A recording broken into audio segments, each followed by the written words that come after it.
Welcome to SmithWeekly Discussions, an occasional program for our members of SmithWeekly Research. Please note this program is a private discussion and everything contained herein is for entertainment and educational purposes only. With that, we hope you're in a comfortable position along with your favorite beverage to enjoy the discussion. We remind our audience to examine our show notes attached to each of our shows to better understand how our program functions. Before we get into our discussion, we want to say thanks for questions coming from our audience at SmithWeekly, including Mark R., Mike P., Todd A., Sean M., and Brian B. Today we have a returning guest on the program, introducing a new company. Mr. Daniel Earle has joined us. Daniel is the president and CEO of Highlander Silver. The company is advancing the high-grade San Luis gold-silver project in West Central Peru, adjacent to the past-producing Pierina gold mine operated by Barrick, and among a region that has a history of successful mining operations. The San Luis project has an indicated mineral resource of about 356,000 ounces of gold at 24.4 grams per ton and about 8.4 million ounces of silver at 579 grams per ton at the Ayelen deposit area.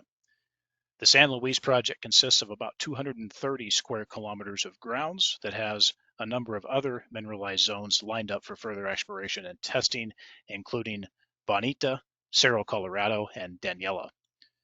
Highlander Silver is listed on the Toronto Stock Exchange under the symbol HSLV and on the US OTC markets under the symbol HLSCF. Mr. Earle, welcome back to the program. Thanks so much for having me. Yeah, Daniel, it's great to have you back on the program. Good to chat. And of course, last time you were on the program, you were finishing up work at Solaris. And of course, what a success that has been in Ecuador, of course, and since have taken up the post over at Highlander. I guess before we get into Highlander, Daniel, it's always good to get your opinion on things out there in the market. But before we get to that as well, I want to just have you go over your background and experience in the junior sector. We've had a lot of audience been added to the podcast, and it would be good for them to hear for the first time about your background and experience.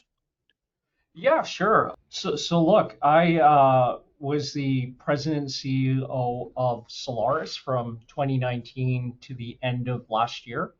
That was a great run for us. We took a project that had sat dormant within a community context in southern Ecuador for over a decade when we got involved, and we grew it, more than 20-fold while advancing it through technical studies and permitting before we emigrated it out of Canada to Switzerland at the end of the year. And we did that so that it could face, the global industry and have the best opportunity to find a partner to take the project to production. That was very important for that business.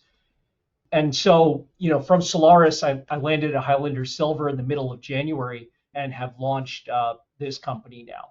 But prior to that, I spent, a dozen years in the capital markets covering the mining sector at TD Securities as a publishing, equity research analyst.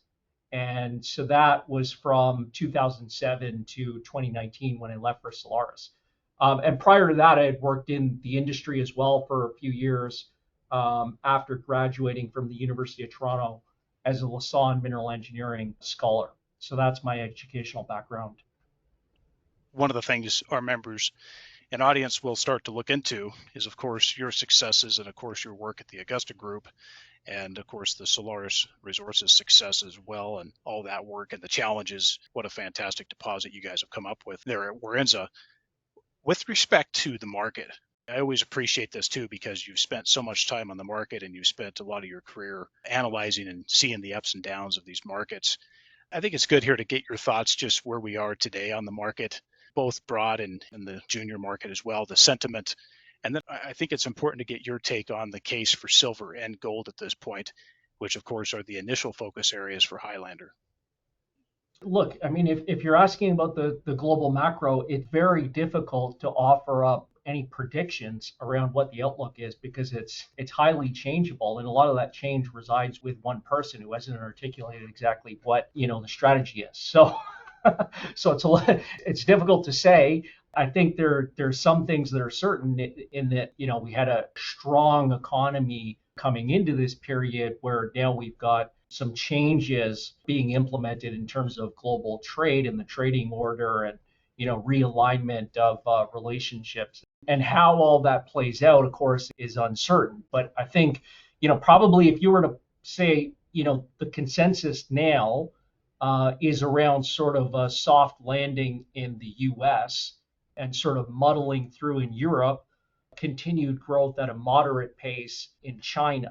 And probably, in the very recent term, you've seen that those outlooks have gotten, slightly more optimistic. So soft landing in the US versus recession, for example, Europe continuing to muddle through, but the China growth estimates have actually been revised higher just in the very recent term. You would have seen Goldman Sachs, earlier this week just tweaked up really their growth estimates in China. So that's kind of the macro outlook. In terms of gold and silver, the precious metals, obviously we're in an unprecedented bull market. So you've got gold trading well into record territory. Silver is really a story in two parts. There's the precious metal part of silver, where it tends to, benefit from the same factors that are driving gold. But then there's also an industrial component to silver. And there, you want to be thinking about a framework that in terms of drivers that's more similar to what you would see for copper, for example.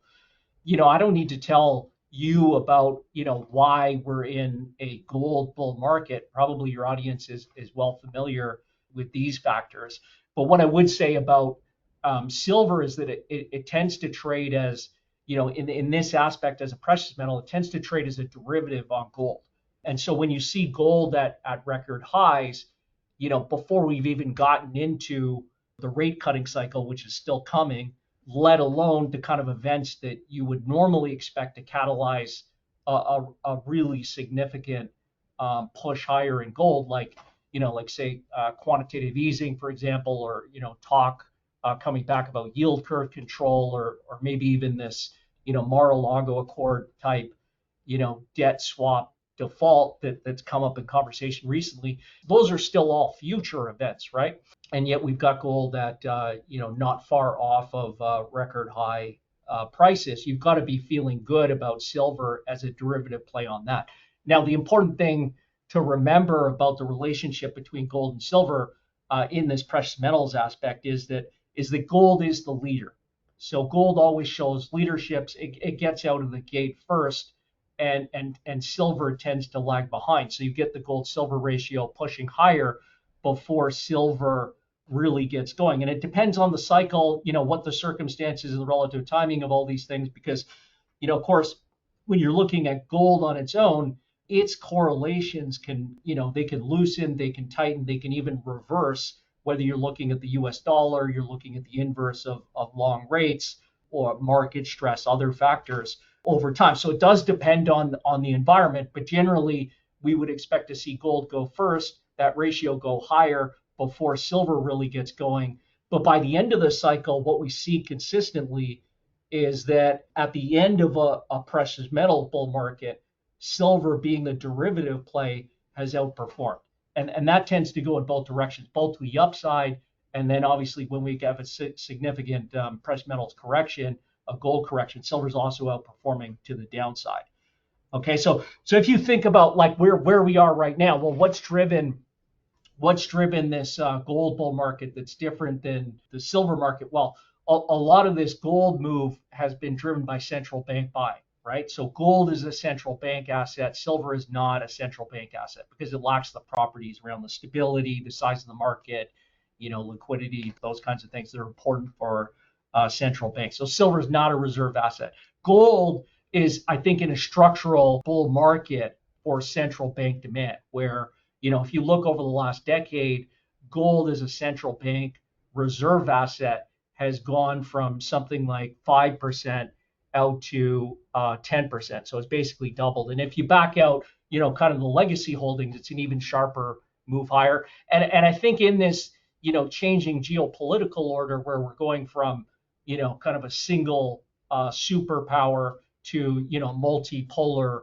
world, it's likely that we're going to continue to see that gold takes on a larger and larger role among central bank assets. So that's something that gold is benefiting from here, that silver isn't. But for some of the very same reasons, because it is a smaller market, because it is less liquid, when the cycle turns, let's say when we get into, for example, that Fed cutting cycle, and that puts the bottom in the economic cycle, we get back to a period where people are focused on an economic rebound and so on. This then benefits silver in a way that it wouldn't for gold.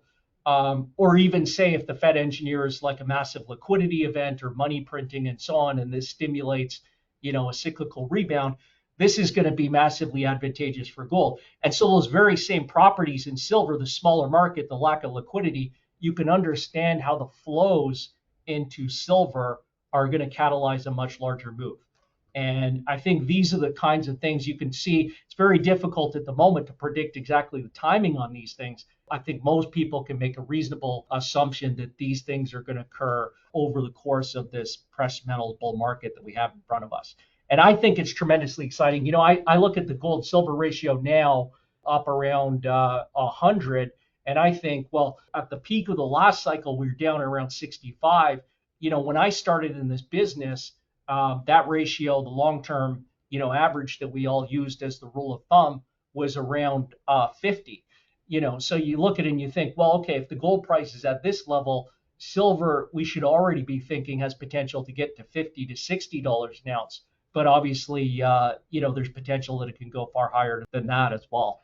I think it's very exciting. I think people have done well on gold. I think there's a lot of interest in silver, even as within that framework of a precious metals bull market, before you get to the kind of the industrial side. And there's a very interesting story. I don't want to go on in too much length, but there's a very exciting story around the fundamental industrial demand and the deficits that are being driven by the growth story, the structural growth story in solar as well. Yeah, we should talk just a little bit more there, because I think you and I very much agree on the macro side of things here, and some of those demand reasons, both on the investment side of things, the monetary side of things, but then also the industrial demand and that growth as well, even despite less than maximum economic output around the world due to what's happening presently with the various geopolitics out there. Are you surprised at all to see silver? I don't think we've got there yet, but with gold, with the increases in gold price, are you surprised to see kind of the slowness to filter down the food chain into the developed cos, into the junior cos that have assets that they've been sitting on since last cycle? At this point, given your time and how many times you've seen this, are you surprised at all to see the food chain not trickle down so much right now, and it's mostly the producer side that's getting just a little bit of effort? What are your thoughts on that side? Of course, I think silver will see this come as well, but later, as you suggested. As equity investors, and especially for investors that are focused more on the junior end of the market, it's always long periods of kind of frustration before we get to that that period where we're really feasting. So it's a lot more famine than feasting, if you want to think of it that way.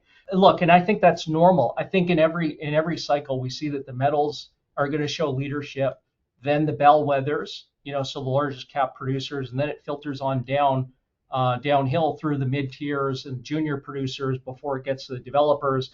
By the end of the cycle, what we'll see is that people will be chasing the early stage explorers, even into conceptual territory and frontier jurisdictions and so on. And that's usually an indicator that when you see valuations compress across the sector, where you get the mid tiers catching up to the seniors and then the juniors catching up to them, and then even the explorers trading like they're basically in production, that is a surefire signal that the market is topping.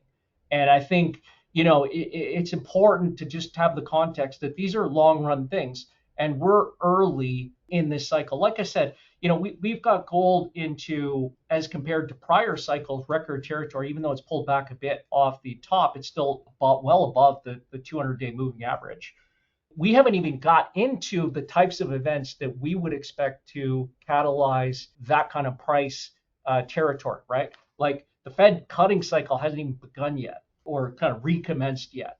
And we're still some time away from the types of things that we think are probably coming, given the unsustainable debt situation in the United States. You've got debt to GDP is up around, 130%. You've got a 7% annual deficit. You've got more spending planned rather than, I think, actual spending cuts coming through. All these things shape up for events that could catalyze a serious move higher in the gold price. So I think in that context, it's fair to say that we're still very early and we just need to be patient at this point. I would agree with that as well. I do think that there's a lot more stuff yet to come that would help catalyze this higher, as you say. Okay, I want to switch over here for just a moment, and then let's get into Highlander. The silver supply side. I think this is an area probably that gets not that much attention, but the supply side, from the sense that you've got depletion, you've got a lot of permitting challenges, you've got jurisdictions that are changing policies, you've got anti-mining policies still floating around out there in different places of the world, as well as NGOs that are fully, their mandate is to be anti-mining, even though mining itself powers the NGO for a number of different angles. But let's not even get into that bit of it. Let's just stay focused on the supply side. Depletion, permitting challenges, community challenges, NGOs, anti-mining. Nobody wants to permit these mines in most places. Just talk about where you see that also filling in here, because we know that demand is coming in good from various angles, Daniel. But I think folks sometimes are missing that at some point the deficits are going to show up and they're going to really bite. Just talk about that side. Absolutely, and there's a lot of confusion and misinformation around what the deficits are, when they're coming, why we aren't seeing the kind of price action that we would expect in in that type of an environment. We can certainly get into that territory as well. But just on the supply side, even more fundamental is to just understand that the primary silver assets, especially tier one silver assets, are just extraordinarily rare, and it's very, very difficult to find these tier one silver assets. And that's why these assets trade at premium multiples, far in excess of what equivalent or even larger and higher quality gold assets would trade at. You see that, for example, you look at the acquisition of Mag Silver. This asset, it's a 44% interest in a tier one primary silver asset, and it's trading hands for over $2 billion US in a transaction that was just announced earlier this week. Or if you go back to Silvercrest, for example, with their Las Chipas asset, this is trading hands for $1.7 billion US. These are, as compared to gold assets, relatively small assets in terms of the gold equivalent ounces if you convert the silver over, and yet they're trading at these massive multiples. And that speaks to that scarcity factor in silver that you don't have in gold. So primary silver assets are very rare. If you look at the overall supply picture, basically you've got most of the silver production is coming as a byproduct, right? And so a bit more than you think of it kind of in a third chunks. And the biggest of those would be out of the zinc lead space. So primary zinc lead mines that are producing silver as a byproduct. And obviously that's not a growth area. We're not talking about a structural, bull market trend in zinc lead production. If anything, with lead especially, it's the opposite with lead acid batteries and so on. Another third, let's say, or a bit less, would be byproduct production from the copper sector. And you and I mean, we talked a number of times about the challenges of bringing on copper production. Even when there's a consensus bullish outlook, it's extremely challenging because of the scarcity of assets and all the other factors that you mentioned in the copper sector. And then the balance would be from gold. And again, it's another area where there just aren't, it's just very difficult to find, large scale, high quality gold assets to bring on. I think, we're well above where the cost curve is, and yet still the growth in gold output is relatively constrained. So I think that's basically why it's just so difficult to bring on new supply in silver. This is obviously, now in a period where I think everyone understands that there is structural demand growth in silver, and this is coming from the industrial side of it, obviously. So setting aside, the investment demand, which is growing for precious metals generally because of the things that we talked about in the introduction there, On the industrial side, you've got, structural growth in demand that's coming from the growth in solar. And solar is now approximately a quarter of the overall demand pie now, with the other big pieces being electrical, industrial, jewelry, silverware. Photography, which we would have talked about as being that big driver, a decade ago in silver, is now 3%. It's almost irrelevant.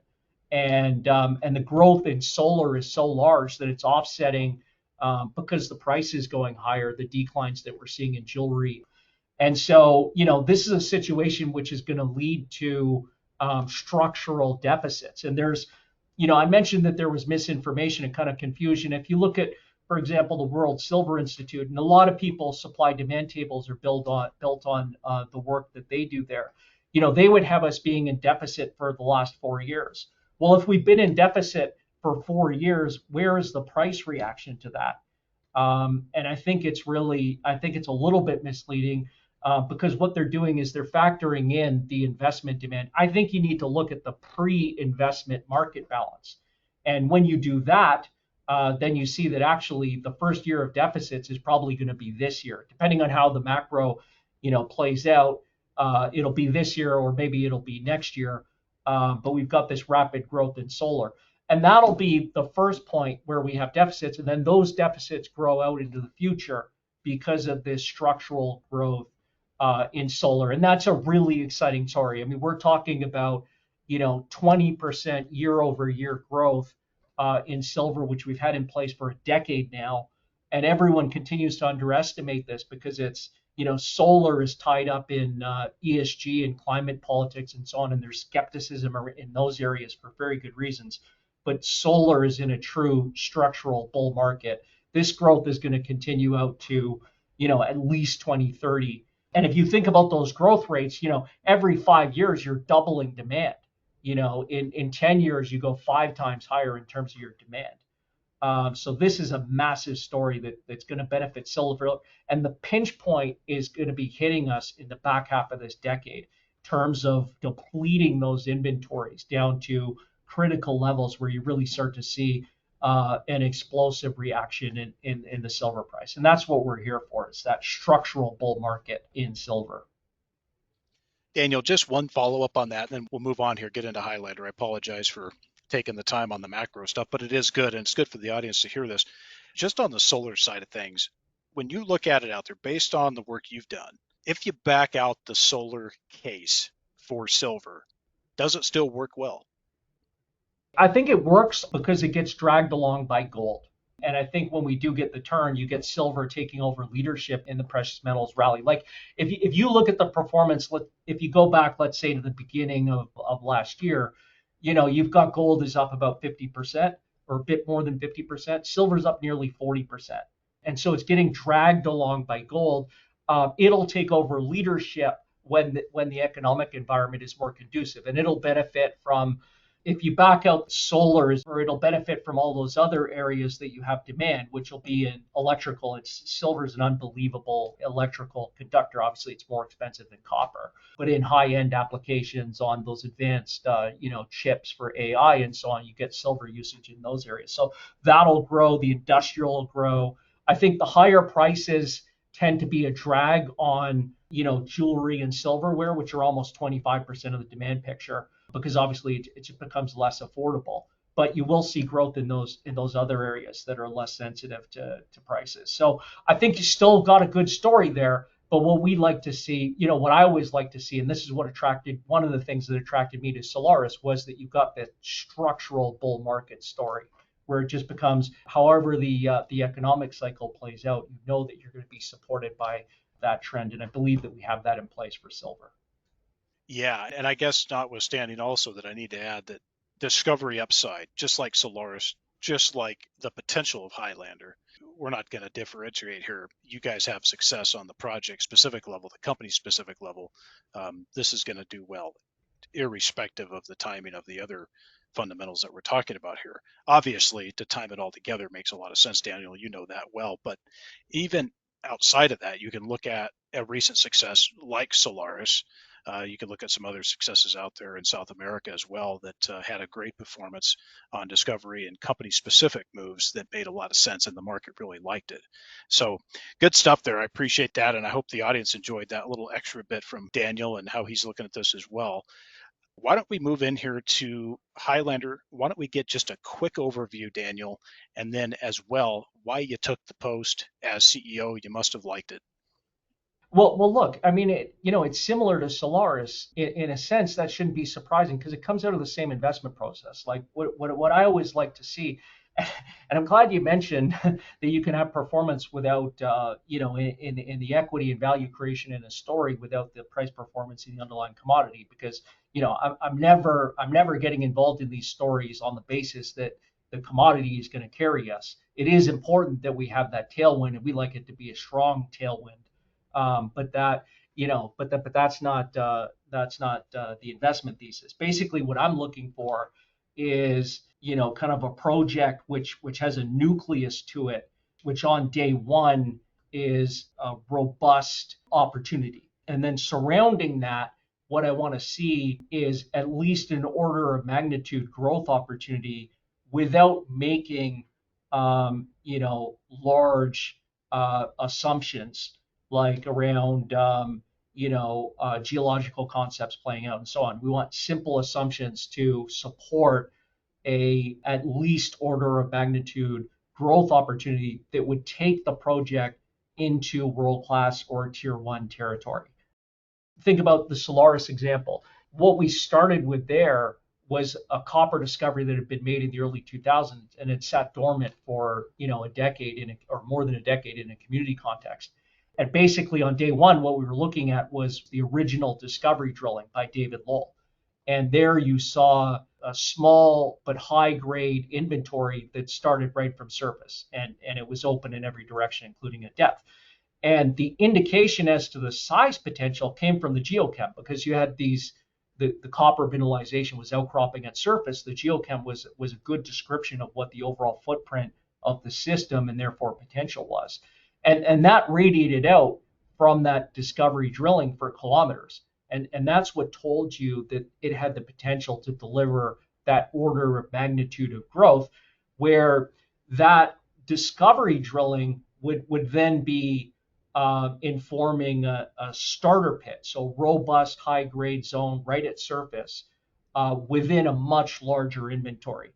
And that's basically the way that it played out. Over 5 years, we were able to grow that from a starting point of a little over 120 million tons to, the end of last year, we were 2.4 billion tons or so. And I think if you probably update it now, you're well over 3 billion tons.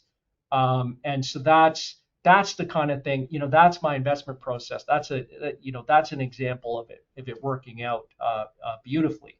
And so that's what I'm looking for. And so if you think now about the Highlander story, we're starting with a bonanza grade gold silver resource. This is a very high quality resource. It's a measured indicated category resource. It's had a feasibility, prepared on it previously. And this is relatively modest in size, so it's about 360,000 ounces of gold and 8 million ounces of silver, but it's extraordinarily high grade. It's multiple times higher grade than what the best in class examples would be in the silver sector. So if you think about the two that I mentioned, Mag Silver and Silvercrest, these are the best stories in the silver sector that are now, in the case of Mag being acquired, in the case of Silvercrest, it was acquired by Coeur. Mag was with Juanicipio is 2 times larger in terms of size on an equivalent basis, but our resource is 8 times the grade. Silvercrest was 1.6 times larger on an equivalent basis, but we've got over 4 times the grade. Okay, so this is the really robust start on day zero without having drilled a hole that we benefit from. And then obviously the key to my investment thesis is the growth opportunity. And we're looking for a 10 times growth opportunity without making fanciful assumptions, but within the kind of the known data of the existing inventory of outcropping veins that we know are high grade, and basically projecting the opportunity of drilling all that out. I think there are opportunities even beyond that, but that in a nutshell is kind of my investment framework, the example of Solaris, and then how I see Highlander Silver within that. Yeah, it's good to get background a little bit here, and we'll talk a little bit more on that, and then also why this matched up for you and the team. And I think that's important to point out as well. And the market's starting to give some respect here, and we'll go back through some of the different stages here and some of the deals that got done. Let's move into cap structure here for just a moment, Daniel, and then we'll come into some other stuff here and then get into some of the plans. But on cap structure, cover off where we stand on shares outstanding, the cash on hand. The company is pretty well cashed up at this point. Transaction commitments to SSR for, of course, the San Luis project as a whole. And then, of course, another important point, the insider ownership of the equity. Yeah, and that's a key piece of every story that we get involved in. It's our commitment to outside shareholders, really, that you're talking about there.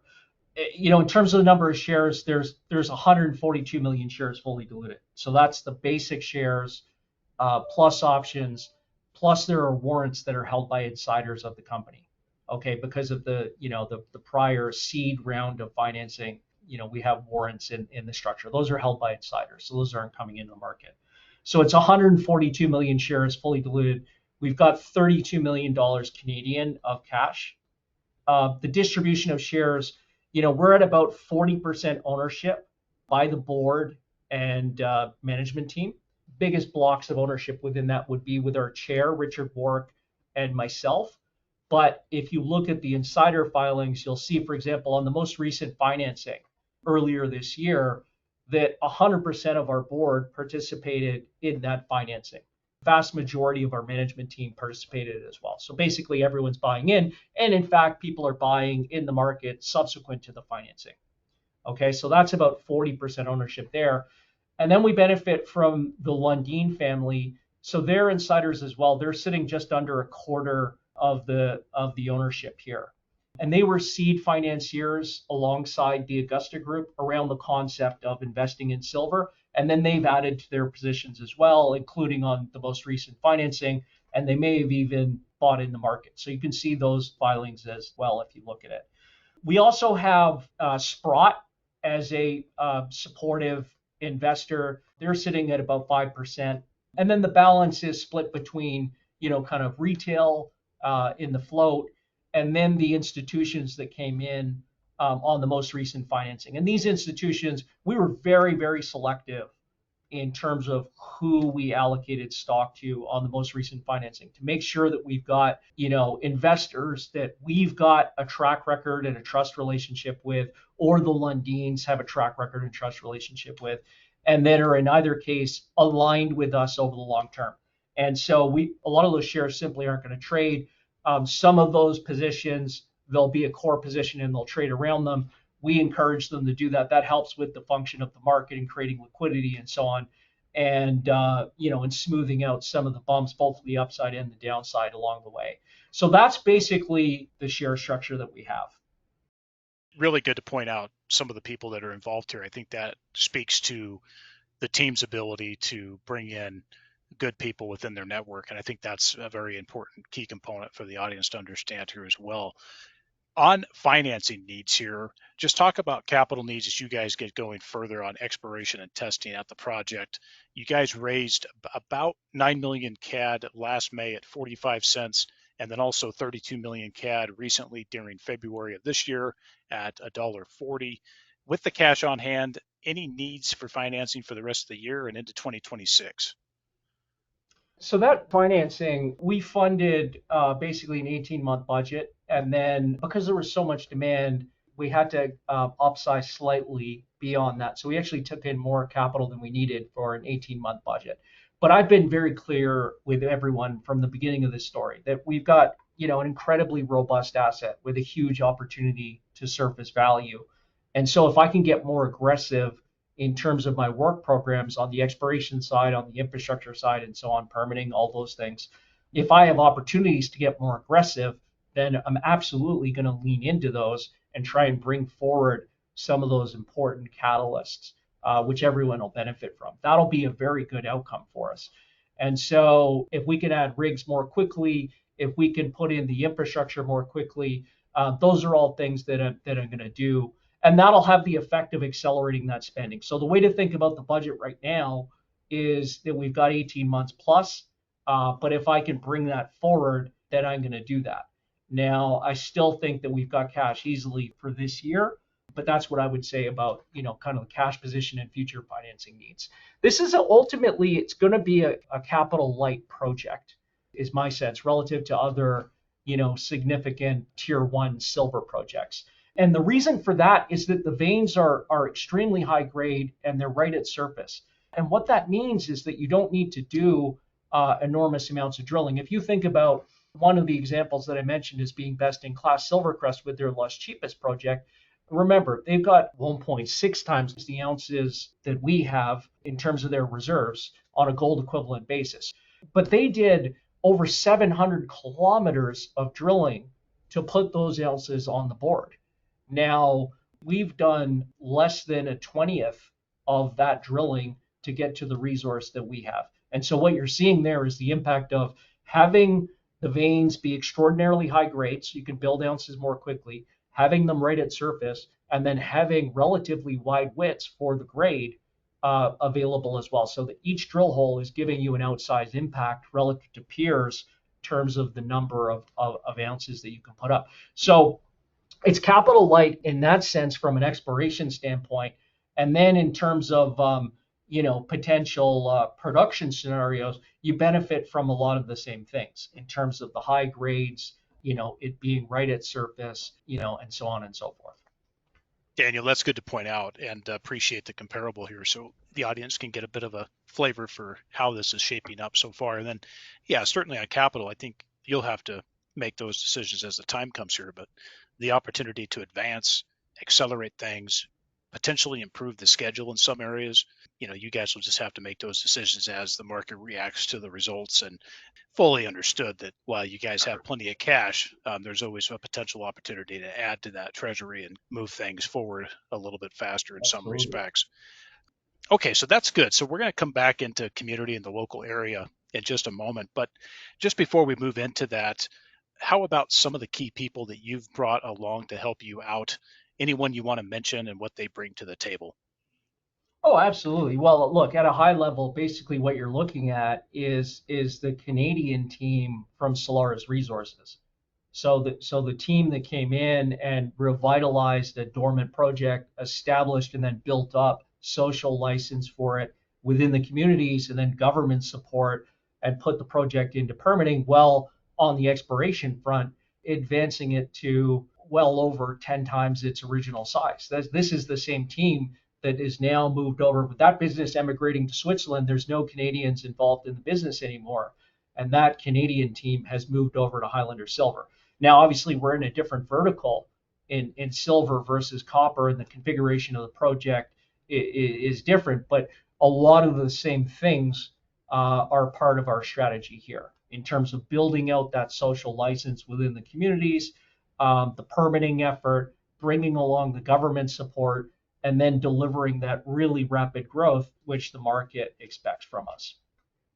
Daniel, and with that, cover the local area where San Luis is, because location in Peru is meaningful when it comes to success or failure in terms of moving a project forward in Peru, and also how amenable the community is to bringing projects online if you treat them right, and what you're doing on that front. So just talk about the region you're in, which is an ideal place in Peru. Also, the work that you guys are doing with local government and local community. Yeah, and that's a really astute point, is to just differentiate between the different regions in Peru. And so here, we're in central Peru, and that just at the highest level is a much more favorable context than southern Peru. And you've seen a lot of tension around the big copper developments by foreign companies. Those projects have enormous impacts. There's a lot of cash up for grabs. The projects themselves are complex to permit and to put together the surface rights for and the community agreements for, but then also the logistics trains have their own set of issues attached to those as well. And you've seen flare-ups in that area as well. Here in central Peru, this is absolutely a mining region. So you think about an overall mining investment in Peru, and this is a major mining country, right? So it's top three in terms of global copper production. It's top three in silver as well. About half of the investment goes into central Peru. The other half of it goes into, or a bit less than half, and a bit less than half into southern Peru, and then some of it goes into northern Peru as well. But this is a major mining region here in central Peru. And our project is located immediately adjacent to the past producing Parina mine, which was a Barrick asset. That was actually, interestingly, for people familiar with the Solaris story, because its Warintza project was discovered by David Lowell.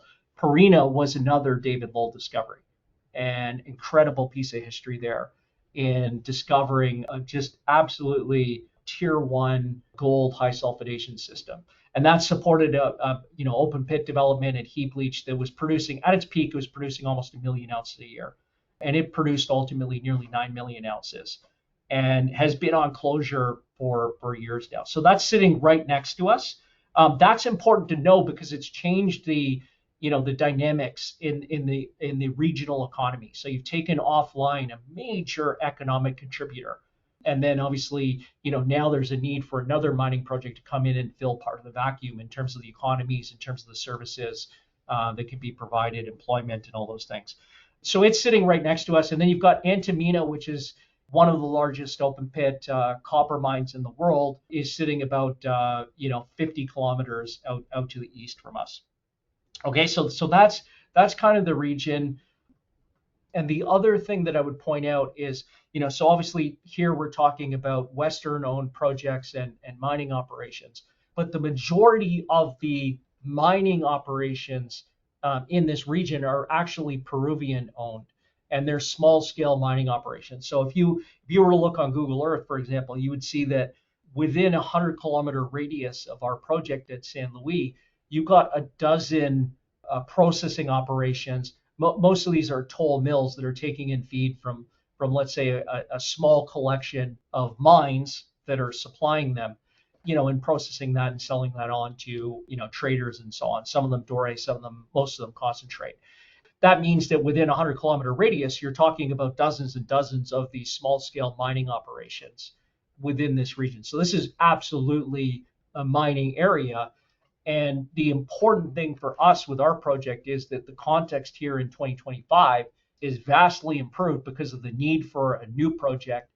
And the key in terms of strategy is configuring the project so that it's in keeping with the fabric of the mining industry, in this region. And so fashioning the San Luis project to be similar to the project that anyone within 1 or 2 degrees of separation has familiarity with in this region because of the number of those small scale mining operations that you have here. And that, I think, is the way in which this project is able to capture support from communities alongside robust CSR program and so on, which we could talk about. That's what we're that's our niche in the mining sector. That's what we developed at Solaris. That's what we'll be implementing here as well. That's, of course, critically important.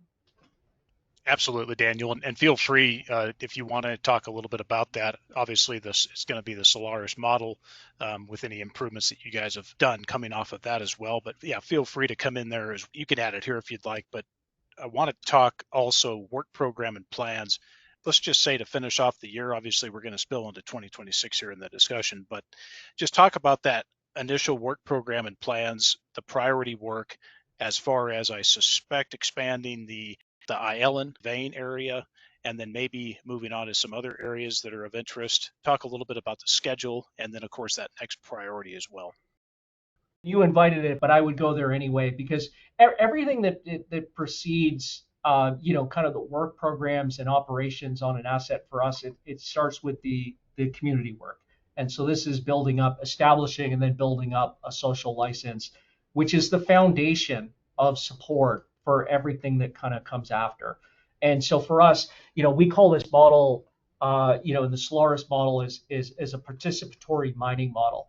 And so what we want to do here is within the communities, we want to build up the capacity so they can work on their own project. So instead of, for example, working on a project with outside contractors, with the community's blessing, maybe formalized in community agreements and so on.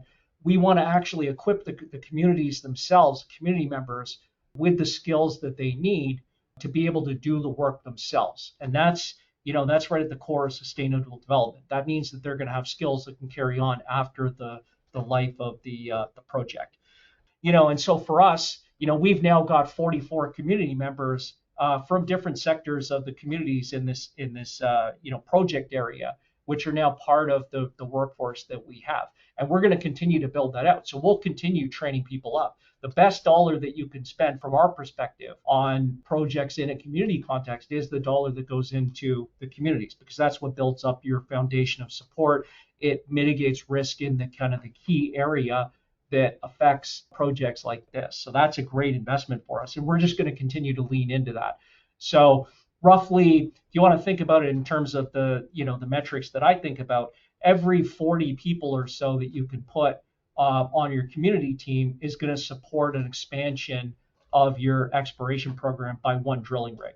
So, we're at 40 now to support the initial effort with one drilling rig, but we'll very quickly be looking to go to, 80 people on staff and 2 drilling rigs, and then 120 and 3 rigs, and build it up as we go. There's no shortage of targets on this project. We've got, at least a dozen veins in the Ayelen area. We've added another almost half dozen veins in just a few months of exploration work that weren't previously identified. We're working on the Bonita area. We've got another area we think we're going to find veins that we want to get into when we expand our footprint out there. There's lots to do here. And for us, it starts with those community programs and building that up, and then getting in, and actually undertaking the infrastructure and the exploration programs. Maybe that was more than you wanted on the community model, but it's right at the core of what we do, and it's foundational, like I say. So it's something that we're very passionate about. In terms of the strategy for the business, there's really 2 tracks here. The first is just around that M&I resource, which I described to you: 360,000 ounces of gold, 8 million ounces of silver, but extraordinary grades: 24 grams gold, 580 grams of silver, give or take. And the importance of that is that provides the basis for a starter project. And if you think about what I was talking about in the region with all these small scale projects, these are all permitted under what's called the small scale regime in Peru. And this allows you to fast track permitting to get yourself into production up to 350 tons a day. These permits can be obtained in, some people say 12 months. I would say 18 months, but on a rapid scale relative to large scale permitting. And then, of course, because they're small scale in terms of the tonnage, they can be brought on for a very compact, capital spend. So often, almost always less than $50 million to bring on one of these projects of that kind of scale. Now, when you're working with extraordinarily high grades, that doesn't mean small production in terms of ounces or EBITDA, because those numbers could be very, very significant. But really, the key is that it's a capital light and an expedited strategy to position yourself to bring the project to an initial level of production. That's really key. And then obviously the challenge there that you've got to overcome is around delivering the social license and then the permitting, because you're working with an existing high quality resource measured and indicated. It's gone through a feasibility study, so there's relatively little in terms of technical risk kind of around that. So that's the first track.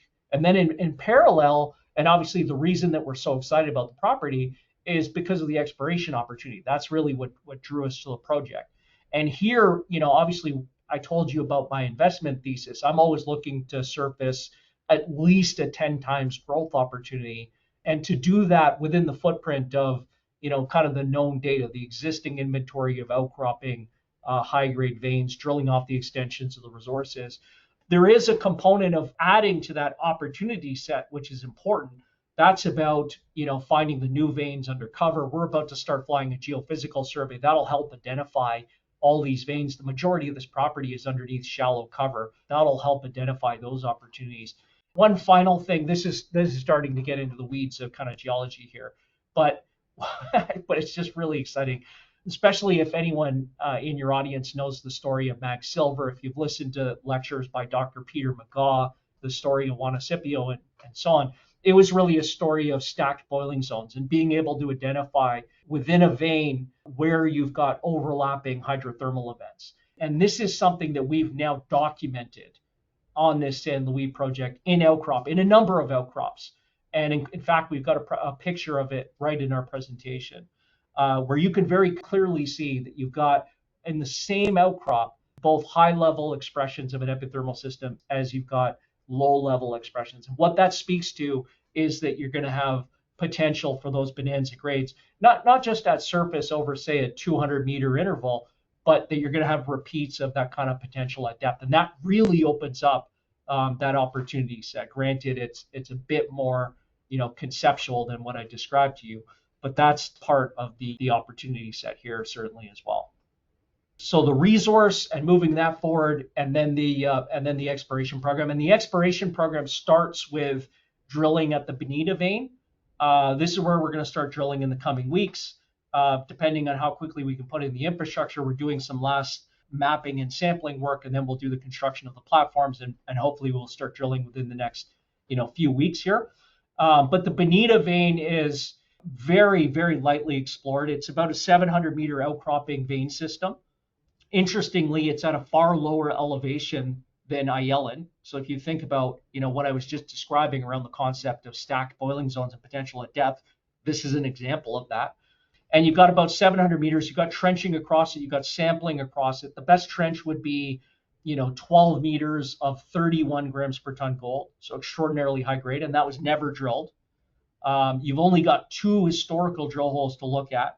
One of them that cut is an angled hole, cuts 35 meters of 5.5 grams from pretty close to surface.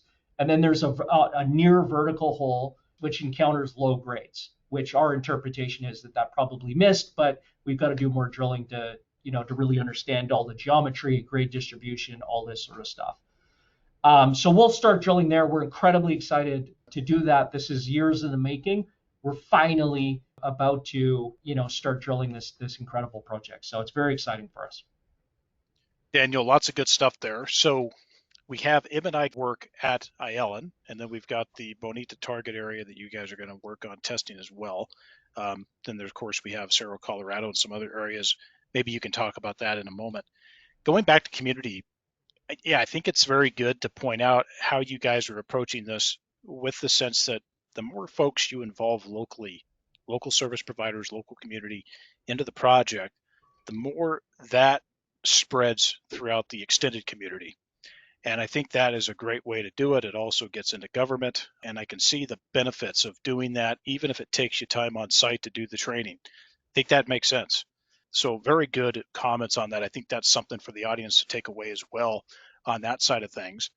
So we have exploration happening. We've got the progression of Ayelen happening at the same time. Anything else you want to add as far as near-term targets? And then just talk a little bit as you guys start drilling.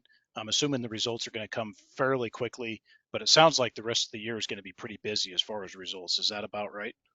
Yeah, absolutely. Like there's the corporate level. There's some catalysts there that are important. You just saw the TSX listing. That's really key. Obviously, at some point will be added to indexes because we've got the liquidity levels to support it now, and those are in fact going to build. That'll be important. I think we're hopeful that we're going to have sell side equity research coverage. I know that there are some analysts that are working on that, so hopefully that comes through in the near term, and then we build out a good coverage profile, which will help with investors, in understanding the story and contextualizing it in the context of peers and valuation and so on. Those things are all going to be important, and then it's the build. It's actually getting the drilling results out so that people can see the drill results and see that you're active on the project, and then building up the scope and the activity level on the project so that people can see that forward momentum. All those things are really, I think are going to be really important in terms of the market. But in terms of the operations, I described to you the 2 tracks. Those are really key. One on the permitting side, and then on the other in terms of the exploration. And that exploration script, it's really about this. This is a project that hasn't seen comprehensive exploration. It has not seen systematic property-wide exploration. because of the history of the project, and really because of the deal structure between the senior partner and the junior, and how this discovery came about, you basically have them going to a very advanced stage with a feasibility on the Ayelen discovery, more or less in a straight line. And they didn't stop to do the property-wide, kind of comprehensive exploration that would have surfaced the kind of the full potential that exists on the property, which you touched on. It spans all the way from these, bonanza grade low sulfidation veins through intermediate sulfidation veins. There's polymetallic veins as well. There's breccias, and we think there are going to be replacements. And then there's two large porphyries as well. So you're going from end member to end member. The only thing that we don't have to date is the high sulfidation mineralization that you have next door to us at Perina. But maybe that's something for the future. We don't know. So there's this huge opportunity set, and it really hasn't been systematically explored. So it's about putting in that systematic program, which is going to be mapping, it's going to be sampling, it's going to be geophysics. We're flying the geophysical, like you got to remember that the exploration history here goes back 20 years, and and we're able to fly a geophysical survey with a drone here on this property, which wouldn't have existed at the time. So we're going to get great geophysical coverage over the key areas of this property the first time to try and identify all of the different veins which are underneath cover, which is the majority of the project here. So it's going to be a big program. Everyone always focuses just on the drilling results, but there's a lot more that goes into bringing along the exploration across a property as large and as prospective and well endowed as this one. That's a much bigger effort.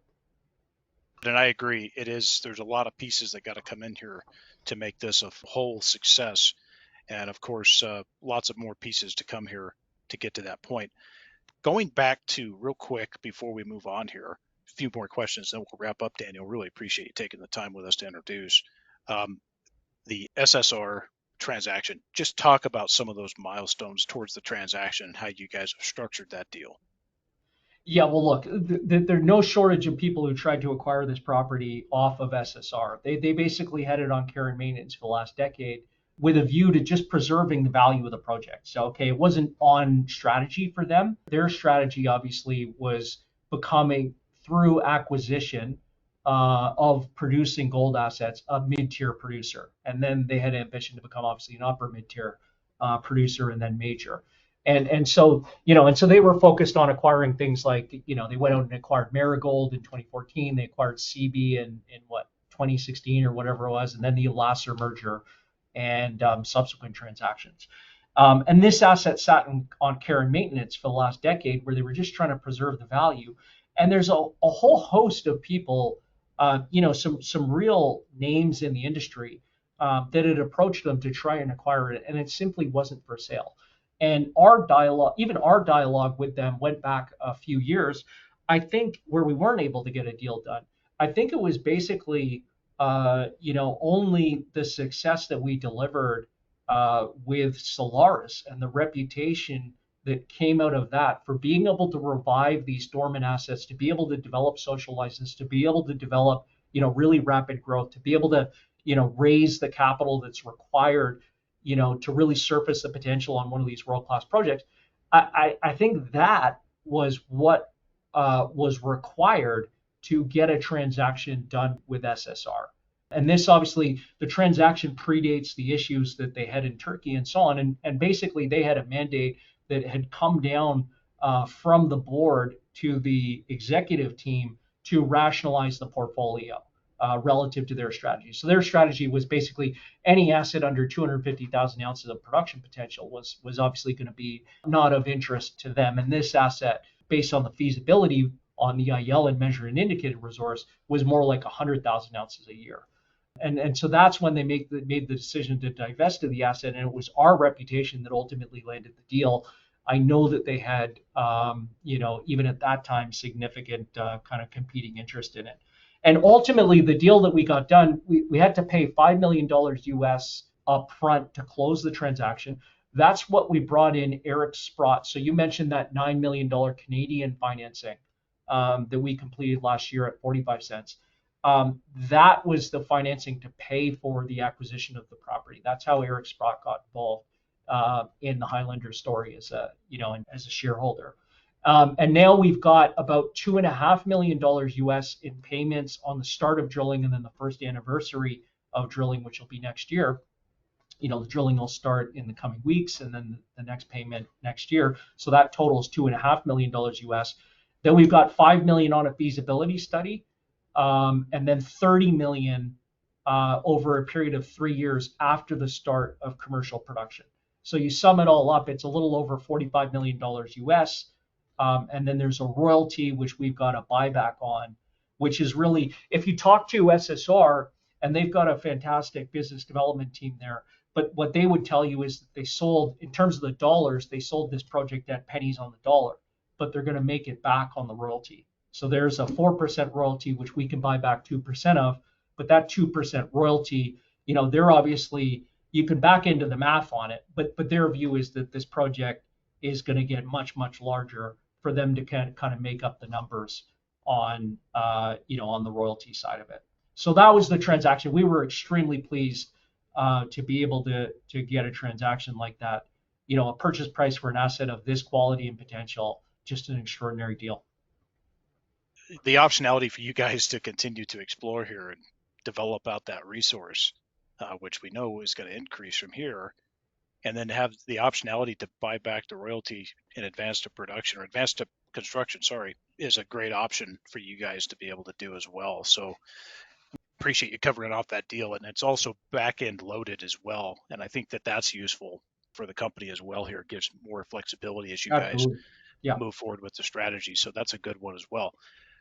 Daniel, I think kind of wrap up here, and we'll get into one more administrative item before we go. I want to touch on that you already started to touch on earlier, but I think the audience needs to understand that, for you guys to come in here and take this on, you guys obviously see there's potentially a large scale discovery on this project. If you guys have any success that you're used to, of course, Daniel, what do you guys want to accomplish here? And at what point, given your knowledge of the market, do you think Highlander would then all of a sudden become a target again for a major, if there was discovery success? Great question. And I guess the way to frame it is just in the precedents that we've seen, for transactions this cycle. So, if you think about Mag Silver, which was a deal that was announced earlier this week, on gold equivalent ounces or silver equivalent, whichever way you want to look at it, but excluding obviously base metals, which don't drive these decisions. Mag Silver with Juanicipio is 2 times larger in terms of size on an equivalent basis, but we have almost 8 times the grade. Silvercrest is 1.6 times larger on an equivalent basis, but we've got over 4 times the grade. So we've got the grade in ample grade here, and we've got to deliver the growth. My view is that there's a 10 times growth opportunity to be had here within the known kind of data. And I think within the unknown, this is where we start talking about the other potential deposit styles that could be here, where you start talking about finding veins underneath cover, where you start talking about, the potential for these stacked boiling zones that we think there's evidence for. That would be in excess of that. So that's what my view of the potential is. And ultimately, it's the systematic exploration and the drilling that's going to determine whether that realized and to what extent. And all of that needs to be supported by, in my view, a very robust, community social relations program that gives you the license to go and deliver the effort that's required to achieve that. So that, in short, is how I see it. And on the listing side, of course, as you highlighted, the company bumped from the Canadian Securities Exchange, skipped over the venture for good reason, and went right to the TSX. Congratulations on that. Any plans for improving the U.S. OTC listing to, say, a QX in the coming months, or maybe targeted over the next 12 months?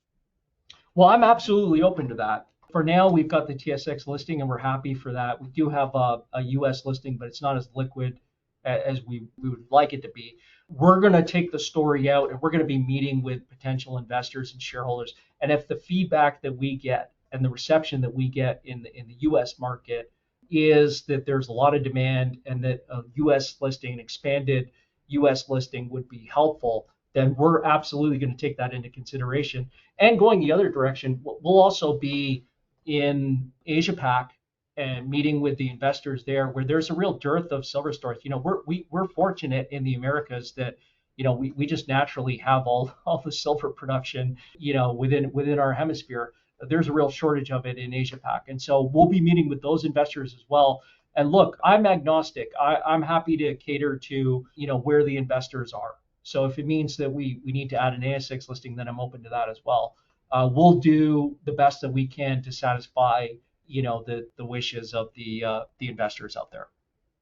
Excellent. And interesting, you mentioned the ASX. They've certainly been doing better than some of the Canadian exchanges these days. So always good to have Well, that's your take on that. yeah. Well, I could we could have a whole discussion around the Canadian economy and politics and so on. We probably don't have time for that, but Yeah, certainly. We could certainly beat on the TSXV as well, but we better not do that either. Why don't we leave it there for now? This has been a great introduction on the company. We're, of course, looking forward to having you come back. But Daniel, just to wrap up here, for potential investors who are listening in, Highlander Silver has a market capitalization today of about 184 million Canadian dollars. Why should the company be considered within the institutional, family office, and retail investors portfolio at this stage? well, look, I mean, if you just forget about any of the upside that I talked about around delivering that growth, and you just look at the existing resource, and you compare it to market comparables, looking at the size, never mind the massive grade advantage that we have, I think you can already support a valuation at a multiple of where it's trading. I think really just the disconnect is a lack of familiarity with the story and an understanding that we are active on this project now, and that we're going to be moving forward with the programs that we described to you. So I think it's as simple as that. I think we've just started trading. We're just about to start our marketing effort and our introductions to investors. The drilling results, when those start to come through and people can see what this project is offering up in terms of gold silver mineralization, I think the valuation is going to, that kind of valuation gap is going to close on its own. We're just really excited to get started ultimately. And for further information on Highlander, how can folks reach out to the company? We're an open book. We love to engage with investors, including retail investors. So just reach out to us on socials. Every press release includes contact information for my colleague Aaron Lamba. He's our corporate VP corporate development. Came over with me from Solaris, worked with me at TD Securities as well. He's a great guy to talk to. Never mind getting connected with me. And then we'll be doing our best to make appearances and make ourselves available at conferences, industry events, and so on and so forth. Daniel, thank you for the introduction to Highlander, and we're looking forward to having you back again to update. Best of luck on the upcoming drilling and, of course, the work there on the project. Always a pleasure. Thanks so much. Mine as well.